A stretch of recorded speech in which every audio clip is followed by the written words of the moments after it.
just going to be postponed till 2:30, so we'll have a 2:30 start time. That's why you don't see any EC sitting here at the moment. So 2:30, you've still got a few more minutes to catch up on your email and chat. Thank you.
I think we'll start now.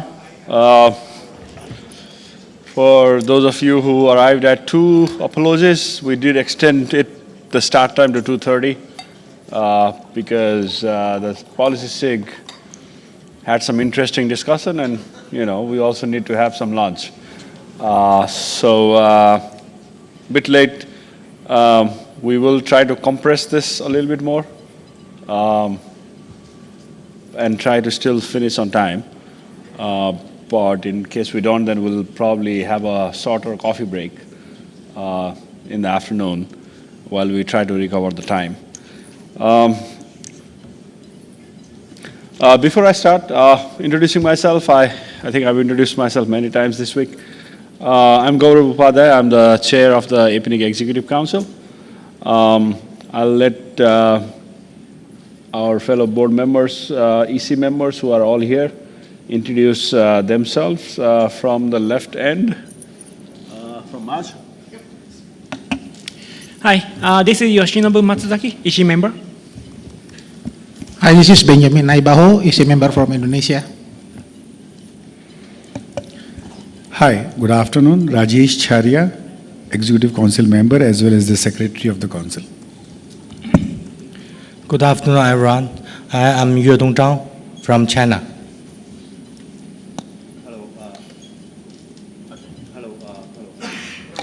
Okay, sorry. Hello, this is Camps. I'm from Hong Kong. Hello, Kenny Huang, Executive Council member and Treasurer. APNIC, thank you. Hi, and I'm Paul Wilson. I'm the DG and also a member of the Executive Council. Thank you, everyone. Earlier in the week, I thought we had a lot of newcomers, and generally by the AMM, it's a test of their patience and perseverance that whether they are still here or not, or whether the attractions of the location have taken them away. Because this, by the time if you made it to the AMM, I think you are dedicated. Thank you for that. But this is also an important part of being part of the APNIC community. And so, though it seems very procedural, I think this is where you can bring your concerns as APNIC members and any other issues on the floor. So, having said that, I'll ask Paul to start with the APNIC Secretariat report. He's first on the agenda, so we'll just go along with that. Thank you, Gaurav, and thanks everyone again for your perseverance in remaining with us for the week so far, and for the day so far. So I'm going to be giving an update on what APNIC has been up to for the last 6 months, and in some cases since the beginning of the year. And so I hope that's of interest to you. Gaurav has been cracking the whip at me and asked me to speed it up. So if there's anything I cover too quickly, and if there's time for questions, then please feel free to ask. So APNIC membership is continuing to grow. We've grown nearly 5% so far in 2019, or in fact in the first 7 months of 2019, that's 5%. So by the end of the year, we expect at least 8,000 members, and a combined membership when we look at all of the organisations served by APNIC of about 16,500 at the moment, and definitely going over 17 by the end of the year. So growth, contrary to some rumours to the contrary, growth is still continuing pretty steadily. The resource delegation activities are fairly steady as well. We peaked a couple of years ago, but we've been maintaining a level since then of IPv4 and IPv6 delegations. These charts show the sub-regions that we serve from East Asia, Oceania, Southeast and South Asia. The red part is a projection, an aggregate projection to the end of the year. So you can see steady activity in V4 and V6 delegations still. In ASN delegations, we're taking a tick upwards from the last couple of years, and IPv4 transfers are continuing to grow in a fairly linear fashion. You can see the transfers within the APNIC region in blue and the inter-regional transfers in orange. That seems to be an increasing proportion of the transfers that APNIC is processing these days, and the vast majority of those are transfers of address space into the APNIC region from other regions. We track the proportion of resources of different types which are held by the overall membership community. Of course, you'd probably expect it that 96%, almost all of our members, have got IPv4 address space.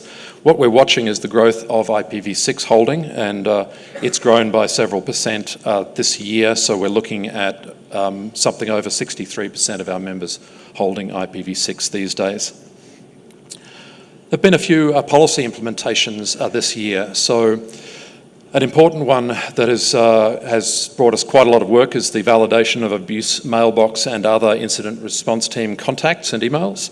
That was one that reached consensus 1 year ago at APNIC 46, and there's quite a lot of implementation to that, in that it involves very systematic emails and email handling to a large number of contacts who are registered in the WHOIS database and in the APNIC systems themselves as well.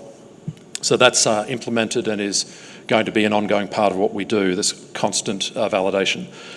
The next one, Prop 127, was to change the maximum delegation size from the 22 to a /23. That's half the size. Because of the impact of that, the potential impact of that in terms of, I guess, a rush on the larger size, that was implemented immediately in the interim without any traditional delay, but it was then finally and permanently implemented from the end of the comment period in May. A couple of others, we had just some smaller changes, for instance, multi-homing not required for ASN, that was implemented, and the abolition of a waiting list, a separate waiting list for unmet IPv4 address requests, both implemented this year. My APNIC, the APNIC Membership Service Portal, is still subject to continuous development now under our product management framework, which I'll describe to you, but we've done work in the policy proposal implementations, in particular 125, for instance, in the update and maintenance of contacts. But other work has been going on RPKI and IRR support, on DNSSEC, resource transfers, NIR, and other WHOIS data management. We've got a membership single sign-on, or a community single sign-on facility at the moment that's quite new, that's active, that allows you to use a single sign-on for the Academy and for events and for Confer, I believe, and it's coming soon for My APNIC, so you'll be able to use one credential for access to all of those services. RPKI is one of what we call the next generation of registry services. So you probably know, because you've heard a lot about RPKI this week, about how it's becoming a strong priority for one particular aspect of routing security. That's its application for route origin validation. So we've been doing a lot of work on that, and in particular because APNIC has a number of national internet registries in our region. We're doing a lot of work with the NIRs, and very successfully, and thanks to all who've been involved with that, to start deploying RPKI support and services and make sure that we've got nice, consistent RPKI services across all of the NIRs eventually. We have been involved with the standards process in the publication of RFC 8360, Validation Reconsidered, the work, another IETF standards process work on the resource tagged attestation, that's now an IETF draft. And we've been doing a lot of routing security and RPKI and ROA, ROV workshops. So as I said, a big focus at this week, and also at our NOG engagements over this year.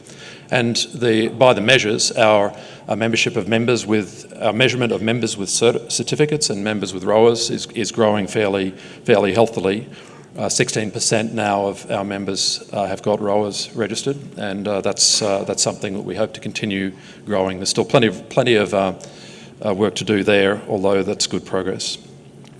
RDAP is the second one of the next generation registry services, so that provides the API-based structured access into basically registry data, and it's got a lot of very useful facilities which we have never had with traditional WHOIS. So this is another area of work with NIRs, so we hope that across APNIC and the NIRs in our region that we can have a much more coherent, consistent and up-to-date registry service delivered through RDAP, and thanks again to the NIRs who've been working with us on that. APNIC is also working on the standards process both in the IETF and also through the RIRs. We want to make sure that we've got a consistent way of representing all of the RDAP information through a common profile across all the RIRs, again to provide a consistent global service. And there's some work on RDAP mirroring which has been submitted to the IETF as well. Something that used to be called resource quality assurance, that's now resource quality check. It's a set of automated checks which are supporting transfer and reclamation processes so that we can help you to understand the history of a given IP address block in terms of route filtering, routing history, email and other sorts of blacklisting, geolocation issues and so forth, because as we see more and more transfers, we see more and more cases of quality so-called issues with IP resources which we are transferring. And that's something that's being integrated into one of the new information products, the Network Operators Toolbox, the NetOx.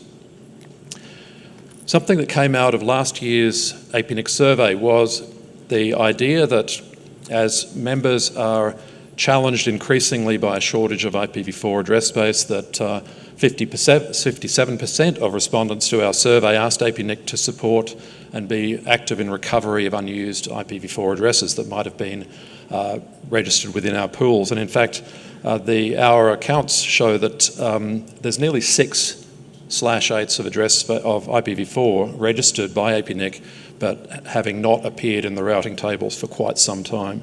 So that's an awful lot of address space, and if we can find ways to bring some proportion of that back, then it will make a huge difference to those members who are struggling with that. So we're looking at a process now which is identifying the holders of unrouted resources in different classes and working out my APNIC so that members with resources that are unused which they want to offer on the IP address market could easily list those.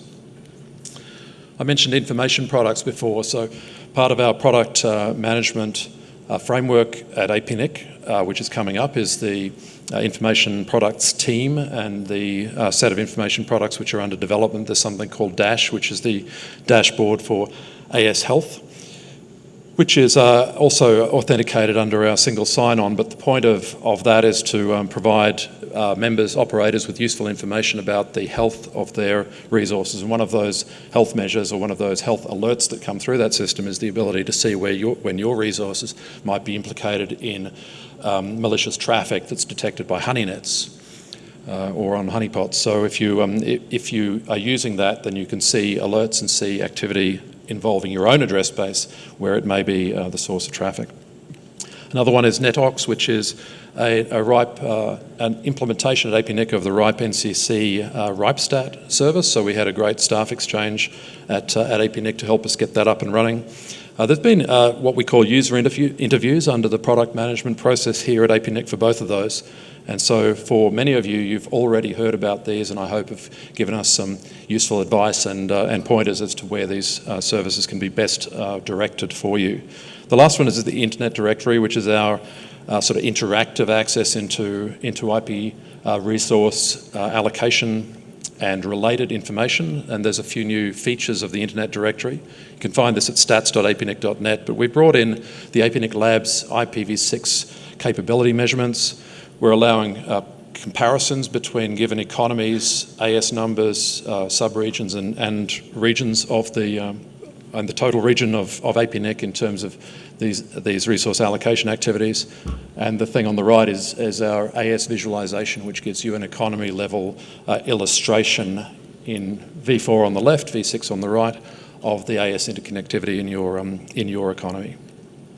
We publish a lot of this stuff on the blog, so if you're not watching the blog, you're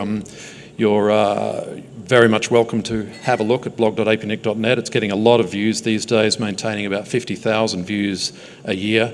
We're also helping to maintain that with great work from the comms team, from Robbie in particular in Tony's team, on posting, on finding high quality and willing guest posts put onto the blog, and that's running at least 30 posts a month these days. So it's a very active area, and it's become quite a popular source. So 199 guests have posted blogs for us this year so far. APNIC Conferences, well, we're at the second one for this year. The first was APNIC47, held as part of Apricot 2019. So that meeting had 714 attendees from 57 economies. It had, at Apricot and at the APNIC conferences, we've got an increasing sort of range of activities which come together. So as an example, back then in Daejeon, in South Korea, we had meetings of GFCE, we had the first technical colloquium, which has become a regular feature these days. We had APCert.Asia, APIX, and APStar. So really a lot of people coming together to meet under these different sort of communities of our community. APNIC48 this week, we had 600 or so registrations, 422 attendees clocked in. We had 52 fellows from 20 economies with a perfect 50-50 male to female ratio, which is great to see. But we had 27 professional, 21 youth, and 4 returning fellows as part of that cohort of fellows for this week. And for those of you who are still with us, welcome, thank you for staying, and thank you for being here. This week we've had, thank you. This week we've had a particular focus, you will have noticed, on security and RPKI in particular. So there were quite a few RPKI events, and I think we've got a proposal to make RPKI, or routing security at least, a permanent feature of these meetings, at least for the foreseeable future, through a SIG. But we also had extra events. We had a Women in ICT event, a new thing, the Next Generation Careers BOF, which sounds like it was a really interesting session. APStar retreat, and another new thing was a reunion of the alumni of an earlier kind of fellowship program, which was called the APNG, AP Next Generation Camp. So we had a few people coming back to our community after about 15 years from being out in public service, in corporations and in academia, and interacting with the fellows, which I hope was also a really productive thing for everyone. Training. Training in the APNIC survey is about the highest priority and most appreciated of APNIC's activities, so we keep it up at a pretty killing pace, I have to say. And huge credit goes to the training team here for the amazing work that they're doing. In particular, a lot of miles and a lot of hours. Tashi, Warren, Adley, Jamie, Lisa. It really is tireless work, and this year so far there've been 39 training sessions in 20 different economies, more than 1,000 trainees, and well, getting up towards 3,000 training days being delivered there. And so that, as I say, is a really high level of activity, and it's a fantastic effort by all concerned. Something that we're doing to help us roll this out even further is community trainers. We've got 19 community trainers on the books as of the date here, but the number is growing. And most of our training activities these days involve local community trainers who are helping out and providing actually extra expertise and content that APNIC can't sustain on our own. So we've got operators and people with great experience lending a hand there. The APNIC Academy is the relatively new thing now, which is also part of what we're asked to do in the APNIC Member Survey, which is to do more online delivery of training. So it's got 2,200 users from all over the region. It's got virtual labs. It's got certificates. We delivered 409 certificate completions this year so far, and nearly 2,000 hours of training.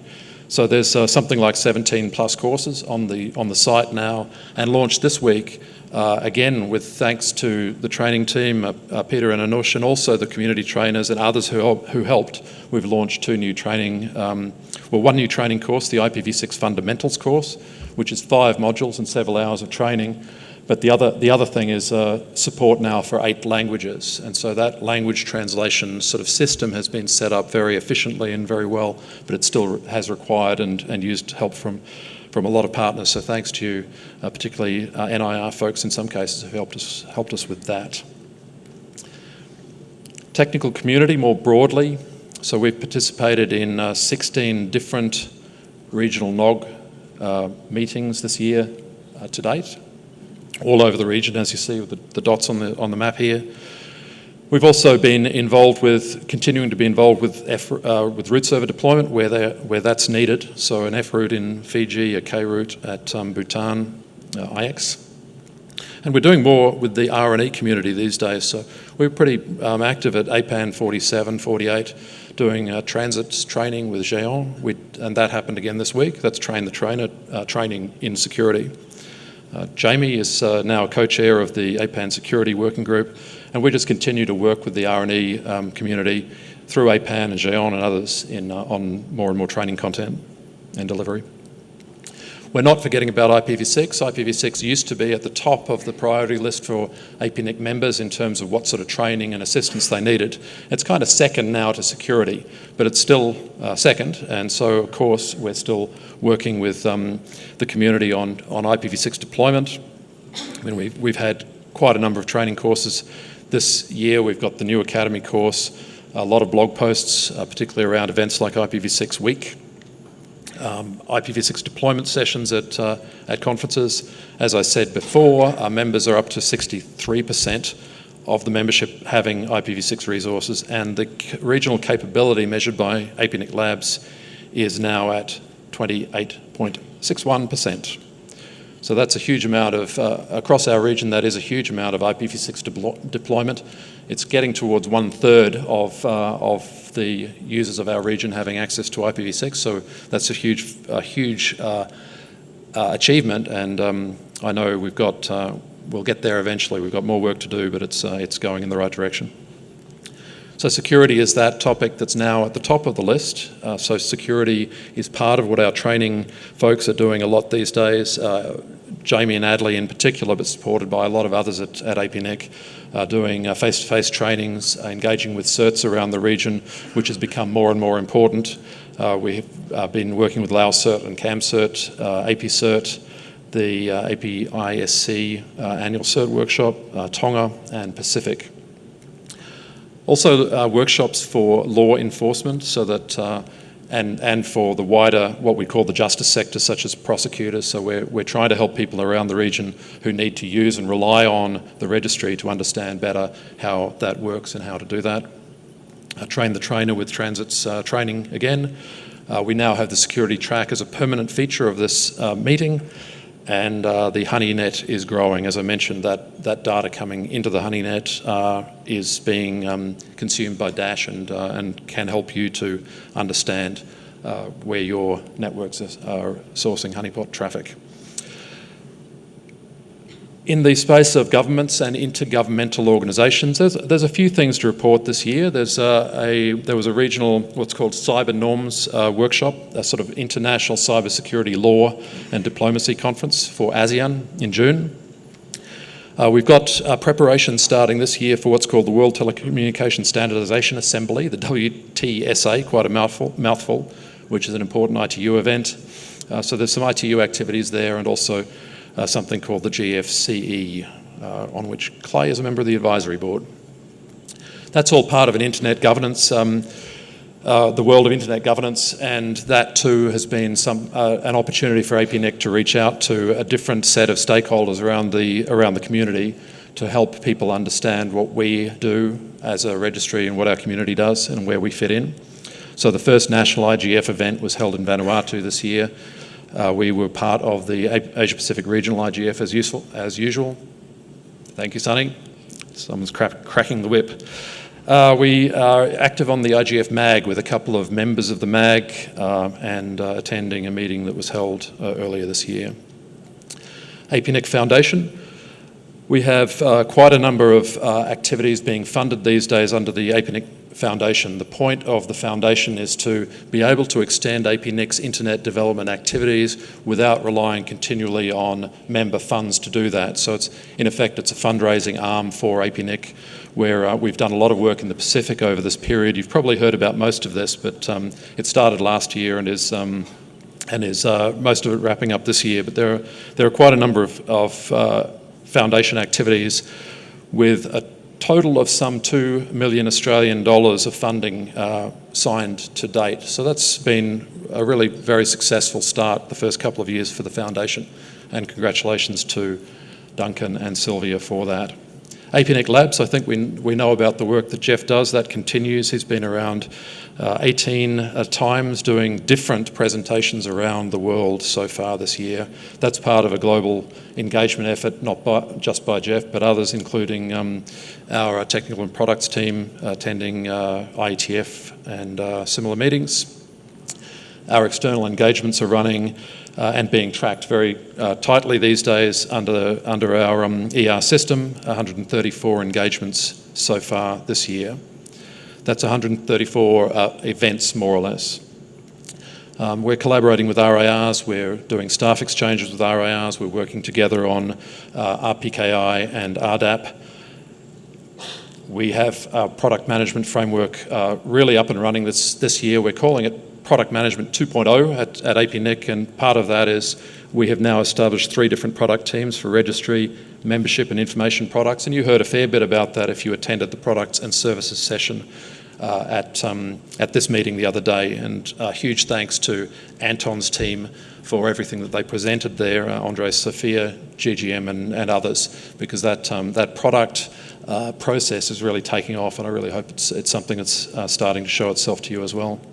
Final slide, just behind the scenes, the stuff that happens mostly back at the head office, mostly under the management of Richard Brown, who's here, his office and his finance teams, including Brad, Louise and Paddy in HR. A lot of things happening. We passed our 3-year recertification for ISO.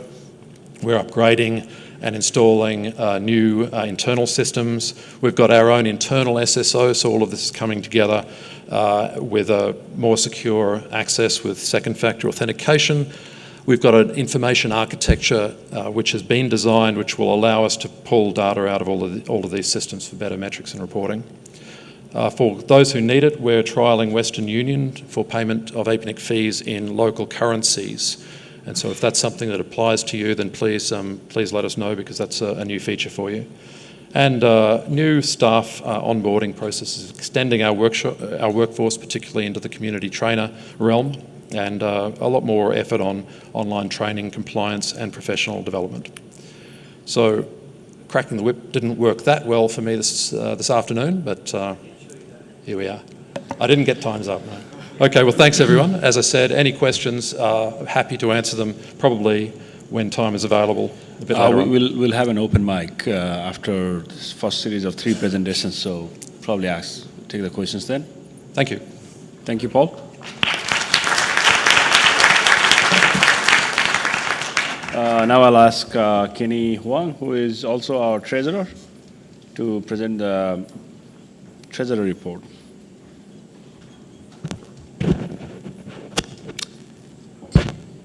Okay, good afternoon. My name is Kenny Huang, APNIC Treasurer. I'm happy to deliver a Treasury report. As usual, the Treasury report split into 2 parts. The first part will be year-to-date, June 20, until 30 of June, year 2019 financial report. Second part will be year-to-date, 30 of June, 2019 activity report. So here we reach the first element is until June 2019 year-to-date financial report. Here's some highlight key measure at 30 of June 2019. Starting from membership, our member grow close to the budget. So far we have 399 new members versus what we budget is 414. Our operating revenue is 39,000, around 0.3% below budget. Expense is 126,000, less 1.1% below budget. Operating surplus is 87,000, is equivalent to 19.1% above budget. Fair value surplus and financial asset is 2,020,000. Full year operating surplus focus 106,000. Financial stability measure at 16.25 months of operating expense.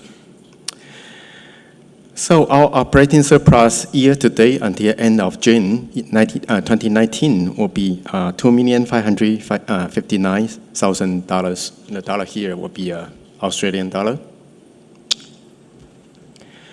Statement of income operating revenue year-to-date until end of June, that will be total revenue will be $11,366,000. Our membership including 399 new members compared to what we budget 414 until end of June. And we have 30.9% member from LDC, this development country. So that's in line with our budget assumption. Last investment portfolio performance year-to-date until end of June will be 9.14%. That's our membership growth. Total year-to-date, our membership growth, total membership will be 7,479 members. A majority of the member actually was small and very small member.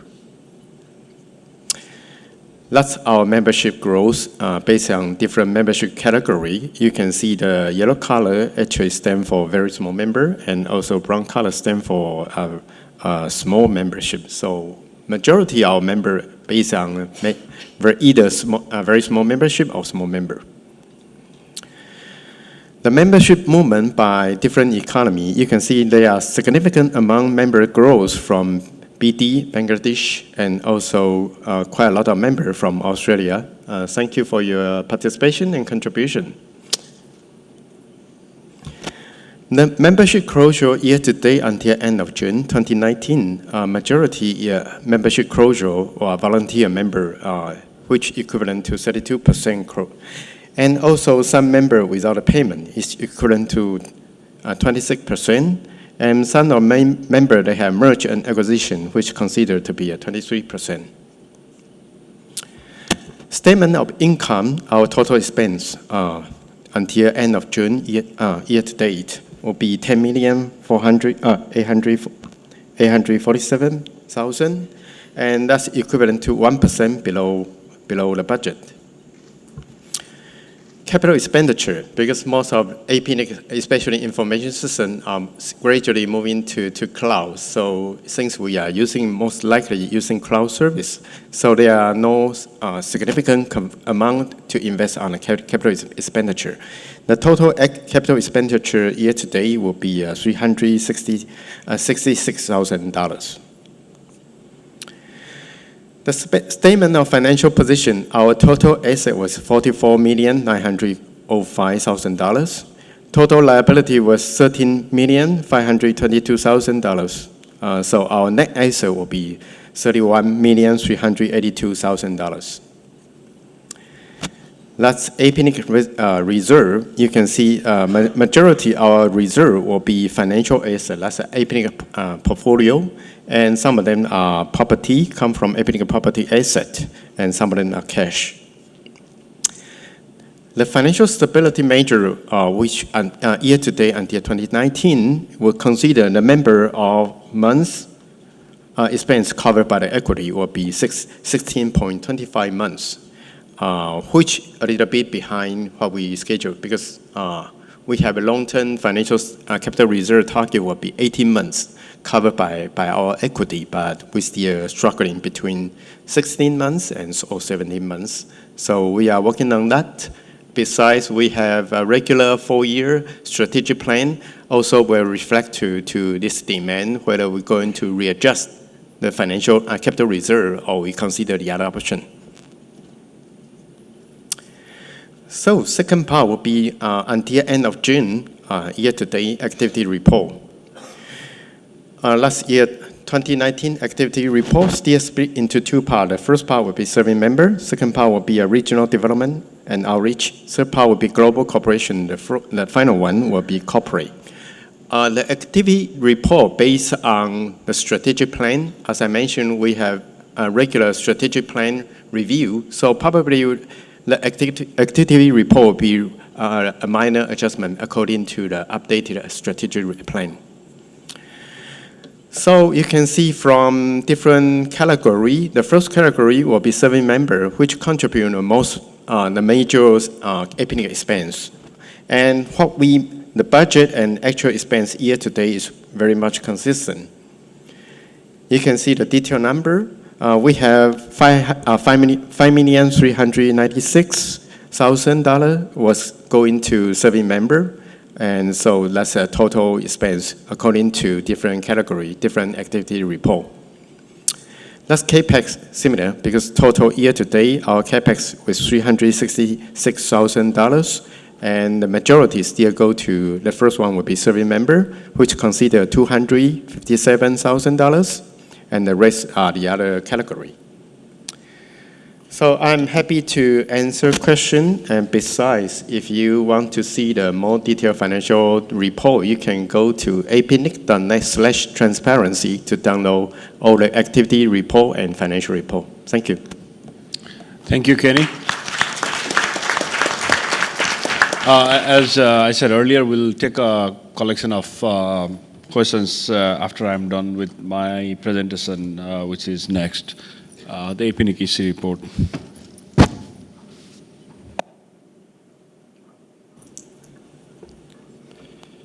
Let's see if I can time myself.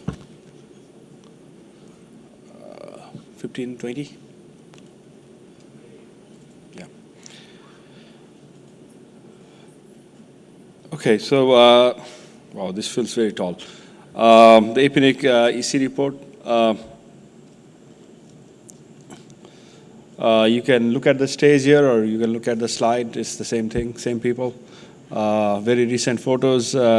If you go to apnic.net/EC, you can see more of these photos. But all of us are here today. Thank you to all the EC members for contributing towards APNIC. The functions of the APNIC ECs are defined in our bylaws. It is pretty straightforward. We represent the interest of the members in governance of APNIC, oversight of APNIC activities. We look at broader policy issues around internet and where APNIC is going towards in a strategic direction. We set fees and endorse the policy that gets consensus towards implementation and look at how that can be done. So in terms of our EC operations, we meet 4 times a year, face-to-face, 2 times during our meetings at Apricot and during this week, 2 times outside of the meeting. Most often, at least one of them is in the office in Brisbane. The other one tends to be at a NOG in the region, or maybe a different RIR meeting. Apart from that, we have other meetings.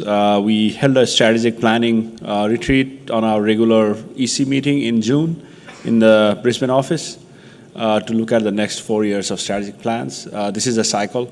The last time we did that, it's coming to an end, so we revisited it with a full-day workshop. We held a joint board meeting with Apricot, which is going to be known as APNIC Limited very soon, or actually by now.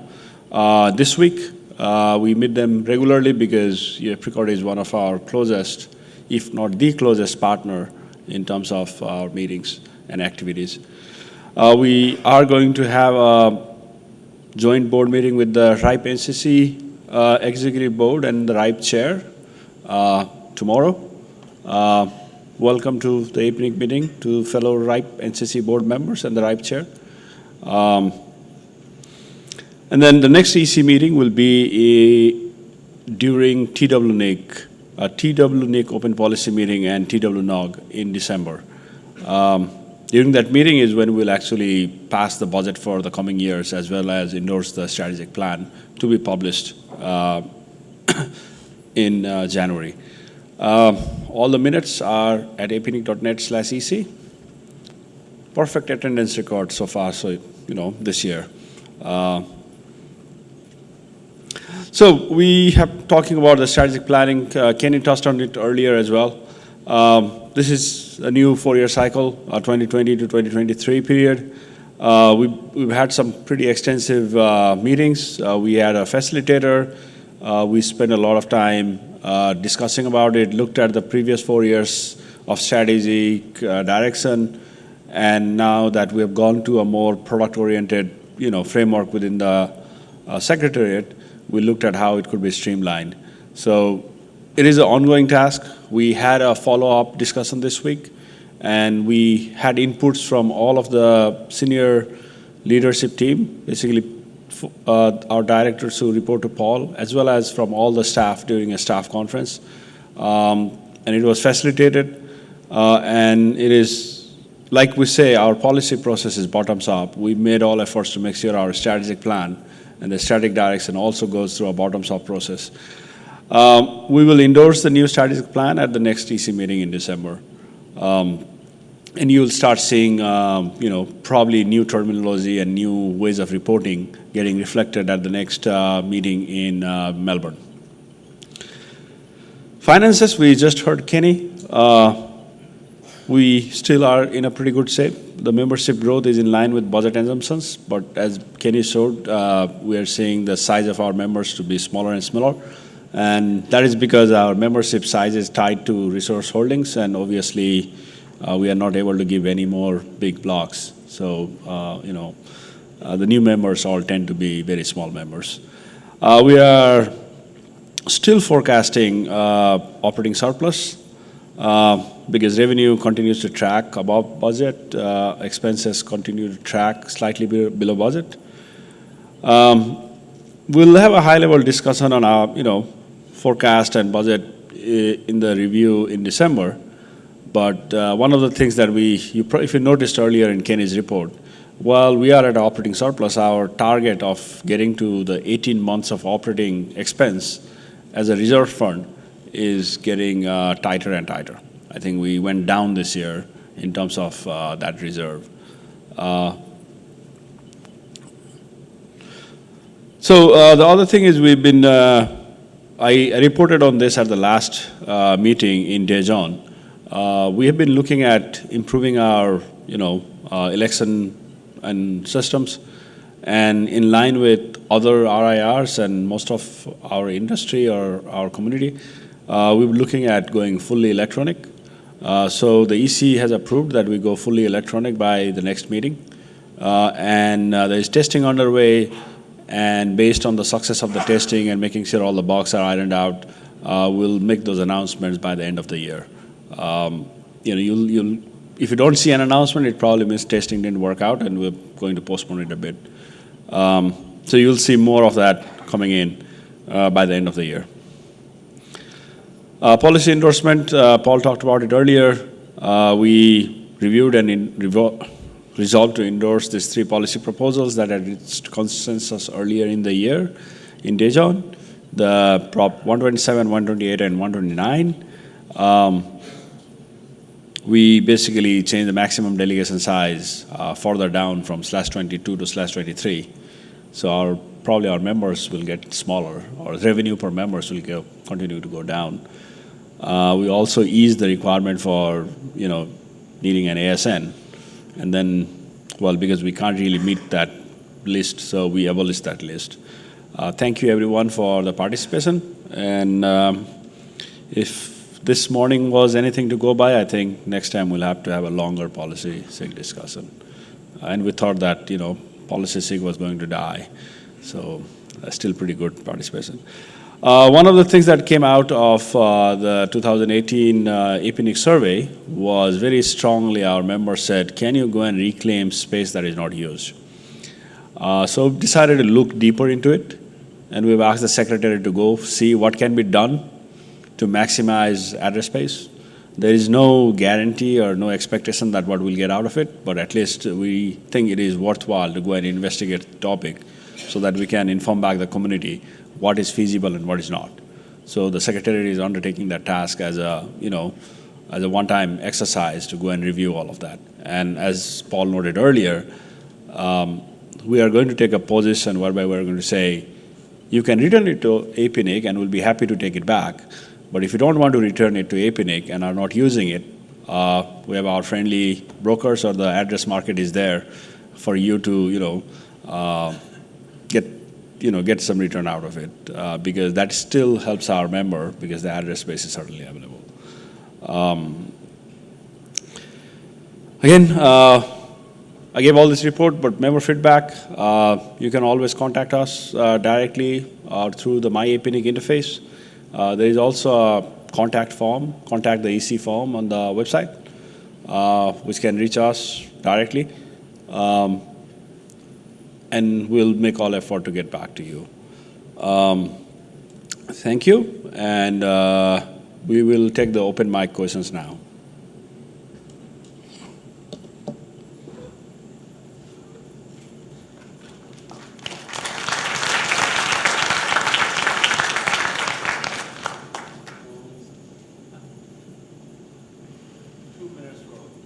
Two minutes open mic.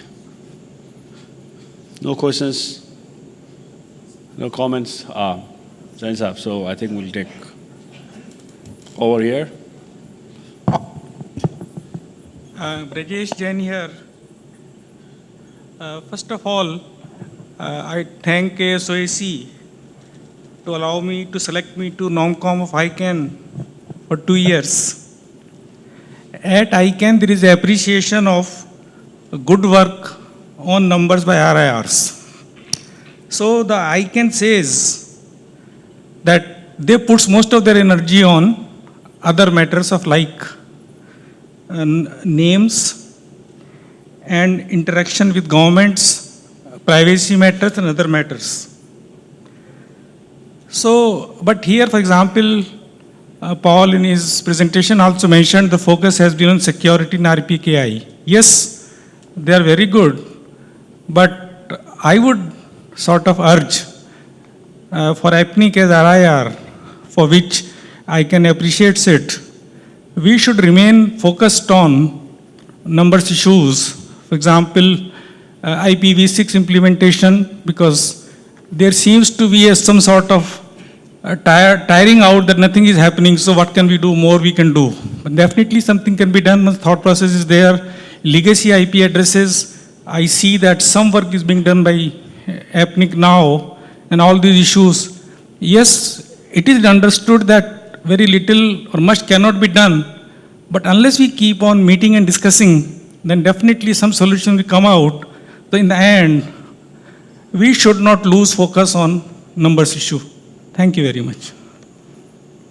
Thank you, Mr. Chen. I think I saw someone over here. Thank you, EC. I am from Bangladesh. My company, NetMatrix. We are facing to payment for APNIC fees. Every year we have, our country does not allow more than 300 at a time, dollar, and our bank does not support. If you help us to pay locally, if you make a bank account in Bangladesh, we can deposit easily. It will be better for us. Thank you. Thank you. Sorry, I didn't get your name earlier. Thank you very much. I think someone talked to me yesterday as well and made the EC about this, and we are fully aware of it. I think, and I will encourage you to talk to Sanjay about the progress being made. Sanjay, if you can stand up. I'm trying to preserve time, so, but Sanjay will talk to you during the break. Or Richard? Or Richard can talk to you during the break time, and you can get the most up-to-date on what is going on in that right now. It's not going to be easy because it's basically the country has foreign currency controls, but we are trying our level best to see what solution can be made there. Paul just said Western Union, but I'd encourage you to take this up with Richard and Sanjay. Now, as if on cue, we are exactly on time, 15:20, time for election results. One quick comment. We just closed it. Next open mic is at 16:40. Okay. As I said, I had 3 minutes for open mic, and next right now, we are on schedule to get the NRO NC election results. And so I would request Dr. Bhuminder to come and declare the results from the NRO NC elections.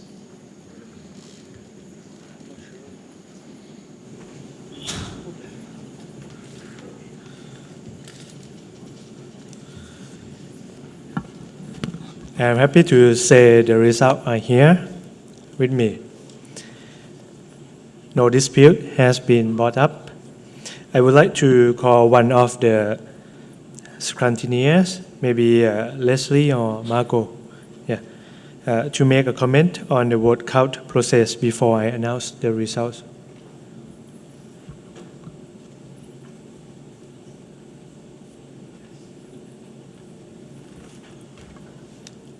Hello, good afternoon. Yeah, together with my colleague Leslie, we observed the counting of the votings, and we can confirm, we're happy to confirm that everything went according to process, and we didn't observe any abnormalities.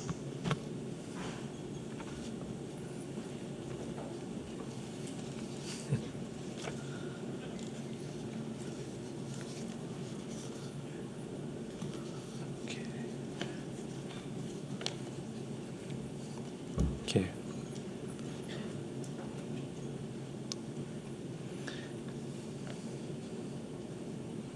2019 APNIC NRO NC elections, 12 September.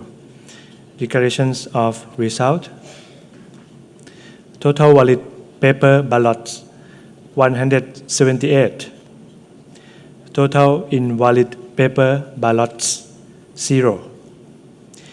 Total paper ballot counted, 178. And total online vote, 138. Total on-site vote, 178. And total vote count is 316. Total vote count for each nominee. AFTAB Syndic, 237.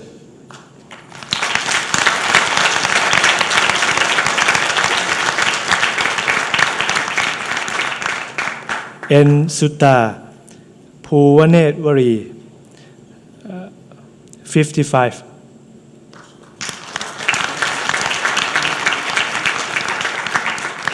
Hachin Wafik, 6.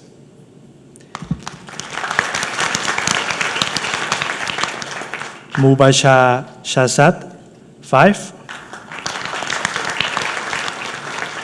Maite Pong, 5. Asadu Rahman Sagar, 3. Matsala Udin, 3. Asif Rashid Da, 1. Rajesh Ramachandran, 1. So total vote count is 316.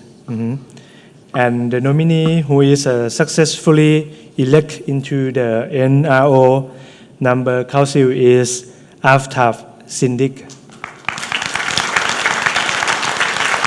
Congratulations, AFTAB.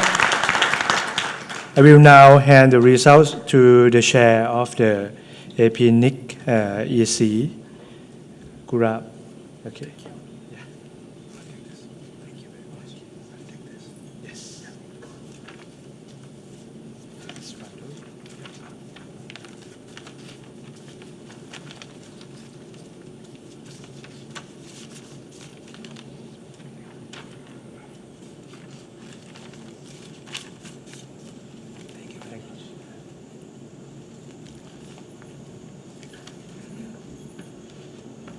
And I will hand this over to our legal counsel. Congratulations to AFTAB. I think if Boris Johnson got that kind of votes, he would be very happy today. But I'll ask AFTAB, you want to say a few words quickly?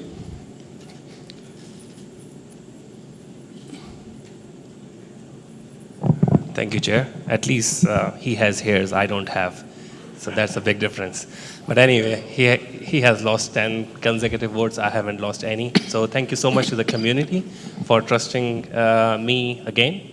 But as I said on the stage, maybe it's time for succession planning. So people who are interested in the NRO NC and the AC business, please reach out to me, Rajesh, Jain, Simon.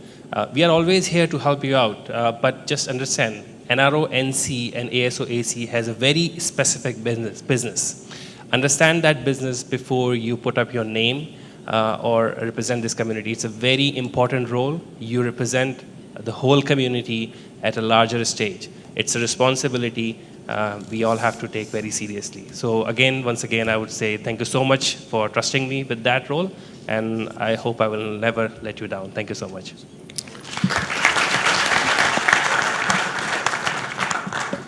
Thank you, Aftab.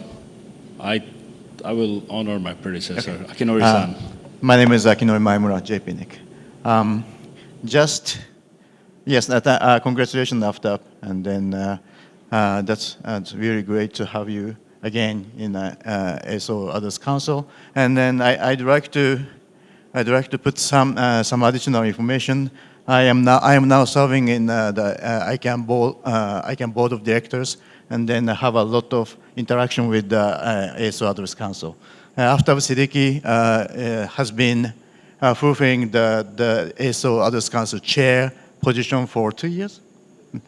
Then under his chairmanship, the ASO Others Council has a really great activity is going on, and the ICANN board is really happy to interact with the ASO Others Council. I appreciate that, and I admire your chairmanship there, and then I'm really happy to have you there, and then I hope you're a good service for the additional year. Thank you very much.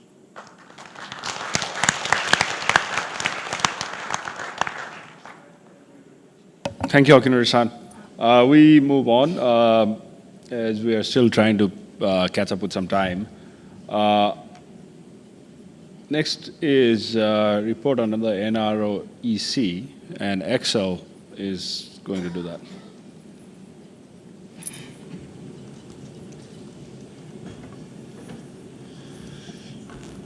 All right, I have about 1.5 minutes. Greetings, people of the APNIC region and beyond. This is your regular reminder that APNIC is not alone in the world. There are more, and we are all working together under the umbrella of the Number Resource Organization. So, all 5 of us, we are together coordinating the RIR system, having various subgroups for that, joint RIR activities. We put on our flag that we promote and uphold the multi-stakeholder model and the bottom-up industry self-regulatory model, bottom-up in this policy development there. And of course, as we just sort of heard, fulfill the role of the ASO with an icon. So who are the people? It's me currently as chair and surprisingly as secretary. Alan Barrett, formerly of APNIC, has left the chair position, so that fell to me. Paul is vice chair, Oscar the treasurer, John is at Erin, and Patrice as the interim APNIC person on the executive committee. We have a secretariat that's hosted generously by APNIC. There are 2 people working for it, mainly that's Raman Valdez, and as a consultant, Susanna Gray. Doing all the support work in terms of minute taking and scheduling meetings and making sure there's coffee and cookies when we need them. There are, as I mentioned, several coordination groups doing stuff for all of us together in communications, engineering, registration services, and a new one coming up in public safety, because that has become a bit more of a focus over the last couple of years. There are some informal groups getting together, talking about things they do. Public affairs, for instance, policy, the financial officers get together, legal staff, human resources. We do, in end effect, we do all the same things in the RIRs in slightly different ways, and we try to learn from each other and make it more efficient and running smoothly. Some things that we do is to put out publications for many years now. The Internet Number Status Report, it's updated quarterly. We have the comparative policy overview that we hear is very, very useful, looking at policies between the RIRs, differences there and similarities. And of course, the ASO has a website, aso.icon.org, to detail what the ASO is doing. The budget for the general operations of the NRO is $560,000 US. That covers ASO, NRO, INR Review Committee support. There's quite a lot of travel going on there. Of course, the teleconferences that we regularly hold between the NRO EC and the ASO AC, ASO AC chair travel, coordination meeting expenses when they happen, and of course the IGF contribution. Also, for many, many years, as far as I can remember, we give some money to ICANN for the good work that they are doing for us, $823,000. That has never changed. Now we have a slight adjustment to that. Some of that goes to ICANN for the ANA contract and some voluntary contribution for the general umbrella good work that ICANN does there. But the sum remains the same. And for many years, we have a stability fund among the RIRs of just over $2 million in case emergencies arise in one of the RIRs, that we have the funds to look after that. Yearly, we reallocate the distribution of the costs that I've just mentioned according to the registration services revenue that all of the RIRs have. That is something that we figured out as the most fair scheme, because all the RIRs doing slightly different things on the fringes there as well. Some of that generates revenue as well. We do not take that into account. This is about the RIR activities. Right, the INR Review Committee. What is that? That is a committee that advises and supports the NRO EC in our review of the service level that IANA provides to us in the numbering services, in giving us addresses. That has come out of the ICANN reshuffling the IANA transition there over the last couple of years. There are 3 members in this committee from all of the regions, 2 community elected members and 1 RIR staff representative. There are public archives, public minutes. Transparency is important to all of us. And there is the last report that was published was in March 2018, I believe. That is still correct. The new report is on the way. It's not that much that is going on there because we have very little actually address flow between IANA and ourselves these days, but it's part of the IANA transition thing that happened. So the people for this region, Bertrand and Siam are there from the community, and George Crow from staff. What else? The empowered community, of course, we have set up a couple of procedures for the empowered community processes within ICANN, lots of things. That's something that we keep a good eye on, be a good partner to ICANN within the ICANN framework there as the ASO. We have done a review of the ASO that is quite a while ago, in 2017. We have published several reports from that and reached out to the community with consultations, and we are still wrapping up the last slightly larger items from the recommendations there.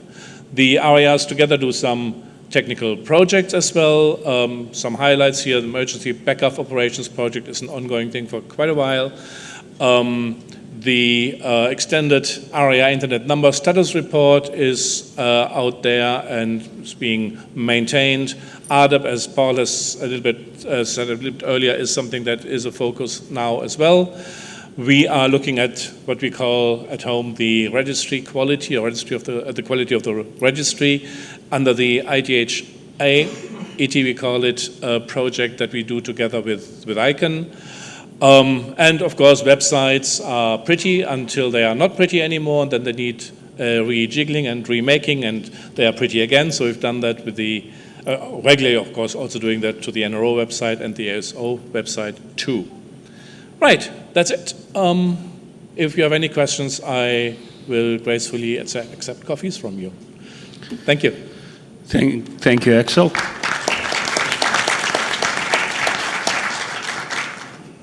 As always, appreciate the presence of all our other RIR colleagues. As Axel put, we are not by ourselves, but so thanks to everyone who is here from the other RIRs. I think it's important relationship we have, one of the most important relationship we have. So next is in the same team, we have the ASO AC report, which is going to be presented by Simon.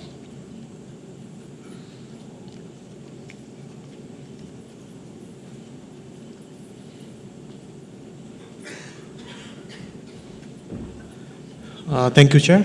Thank you for the EC. My name is Simon. On behalf of the ASO AC, I'm giving you the update for 2019. What is ASO AC? We are the NRO Number Council. We are mainly the number resource policy advisory body. And we are a 3 team from every RIR. 2 is elected and 1 is appointed by the RIR. So we have different time for each RIR. What we do, we mainly do advise the ICANN board for the internet number matters. And one of the main duty we do that we select 2 seats for the ICANN board. And also we choose some of the bodies from in ICANN, such as NOMCOM. We have some telephonic meeting, and every month we sit for a meeting on. Now we are doing on Zoom. Also, we have a physical meeting every year. First of all, Aftab Siddiqui, congratulations again. You are in the list. Also remain in the list for next 2 years. Then we have another member, Brajesh Jain, active participant, and me, Simon Swelbauer. I'll be here for 2019. We have a very good participation record, and everything is in the website, so you can see who is joining and who is not joining. So I will not touch this one. So we are a part of the global policy management thing. So how the global policy developed? The thing is that every RIR has their own policy process. So when any global policy comes, it goes to the community, then it goes to the RIR. If it is passed in the RIR, then it goes to the NRO for the review, and then NRO give it to the ICANN board. So that is most of the work we have done. So we participate in this certain types of team in the ICANN. So policy proposal facilitator team, PPFT 2009. We choose Brajesh Jain to part in this team. But still there is no global policy yet, so we are working on that. We did already, Akinura Mayumura-san already told in the mic, so we did ICANN board seat 10 election. Congratulations to Akinura Mayumura-san, so re-elected for next 3 years again.